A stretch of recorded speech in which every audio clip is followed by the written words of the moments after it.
नमस्कार, मैं रविश कुमार। आखिर वह सवाल उन दो सवालों में आ ही गया जिस सवाल से प्रधानमंत्री नरेंद्र मोदी पिछले 9 साल से बच रहे थे। जिस सवाल से बचने के लिए भारत में और दुनिया भर में प्रेस कॉन्फ्रेंस नहीं कर रहे थे। यह वो सवाल था जिसका सामना अकेले प्रधानमंत्री मोदी कर रहे थे, मगर जिसे पैदा किया है खुद उन्होंने, उनके राजनीतिक सहयोगियों ने, आरएसएस ने, गोदी मीडिया ने।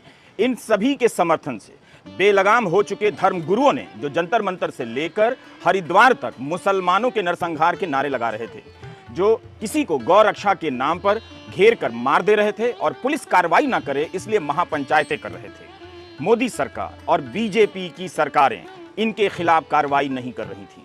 आज इन सभी की मेहनत का नतीजा यह निकला है कि दुनिया के मंच पर इस महान और शानदार देश के प्रधानमंत्री को शर्मसार होना पड़ा है। यही वो सवाल था जिसे भारत और दुनिया भर के पत्रकार, लोकतंत्र के समर्थक, राजनीतिक चिंतक प्रधानमंत्री मोदी से पूछना चाहते थे। यही वो सवाल है जिसने उनकी अमेरिका यात्रा की चमक को मिट्टी में मिला दिया। राष्ट्रपति बाइडेन की पत्नी को तोहफे में हीरा देकर अपने लिए जीरा हासिल नहीं कर सके, बल्कि इस सवाल ने उनकी यात्रा को जीरो कर दिया है।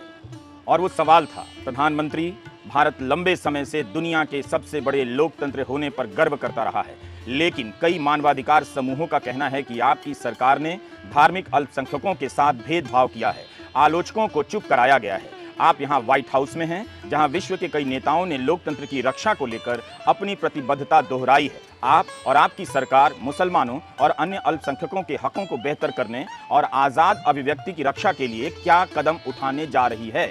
Mr. Prime Minister, India has long prided itself as the world's largest democracy, but there are many human rights groups who say that your government has discriminated against religious minorities and sought to silence its critics. As you stand here in the east room of the White House, where so many world leaders have made commitments to protecting democracy, what steps are you and your government willing to take to improve the rights of Muslims and other minorities in your country and to uphold free speech?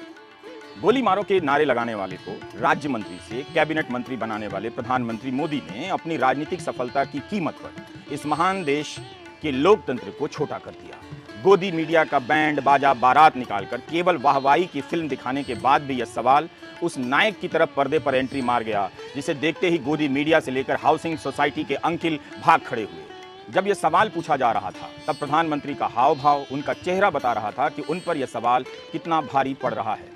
इस सवाल के सामने भारत के प्रधानमंत्री की 20 साल की राजनीति उस छात्र की तरह हाथ बांधकर, चेहरा लटका कर खड़ी थी जिसे नकल करते हुए मास्टर जी ने पकड़ लिया हो। प्रधानमंत्री ने जवाब में कुछ कहा, मगर वो जवाब नहीं, निश्चित रूप से उस सवाल का जवाब तो बिल्कुल नहीं। सुप्रीम कोर्ट से लेकर हाई कोर्ट के तमाम जजों ने चेतावनियां दी, नफरत की भाषा पर लगाम लगाने को कहा, मगर सरकार चुप रही, क्योंकि इससे राजनीतिक तापमान चढ़ता है, वोट मिलता है। लेकिन दुनिया देख रही थी कि भारत में सब ठीक नहीं हो रहा है। बल्कि व्हाइट हाउस में यह सवाल बाद में पूछा गया। इससे पहले न्यूयॉर्क की सड़कों पर पूछा जाने लगा।